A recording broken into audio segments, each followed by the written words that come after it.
What, in your opinion, is going to be the focus of the Enforcement Directorate, especially considering that the questioning of the Gandhis is over? Well, you see, there was no doubt that the transaction of that company, Doltex or something like that. Dotex. Yes.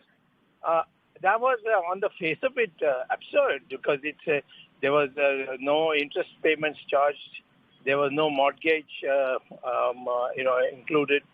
It was a loan which in the account books of Doltex is donation, and in the account books of a Young Indian, it is put as loan, and they get 1 crore without any encumbrances or compulsions of having to pay it back, and through that the transaction has taken place. Now, Doltex company itself is in a lot of problem before this.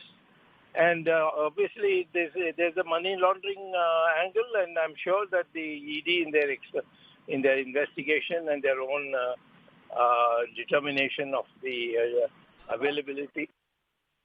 Right. Yes. Mr. Swamy, whether it is Dotex or if we look at the shareholders which were there at the beginning of the company, vis-a-vis how many shareholders exist now, we know that there's a huge discrepancy. Where do you see the discrepancies as far as this entire case is concerned?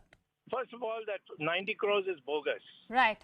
Income tax has established that there is no record whatsoever of such a amount being given in installments or otherwise. So it was totally a strategy to get the control of the company by saying that very conveniently saying we can't recover it because the company has closed down, and give it to Young Indian at a small price of 50 lakhs. And thereby the Young Indian becomes the owner of that non-existent loan. And then the Young Indian says, give me 9 crores of 10 rupees each shares, which makes them 99.1% ownership of the total shares.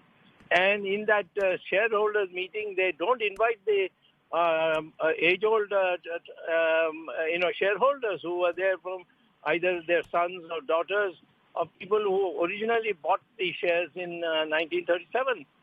So, I mean, it's such an open, shut fraud case that I'm surprised that it took the government of India and the Enforcement Directorate so long. Mr. Swamy, whatever has emerged in public arena as far as the questioning of Sonia Gandhi and Rahul Gandhi by the ED is concerned is the fact that a lot of blame has been pinned on the late Mr. Motilal Vora. Not to forget the other treasury holders as well. How do you react to that?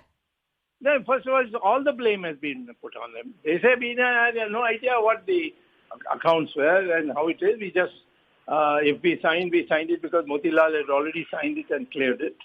So, I mean, that is treachery.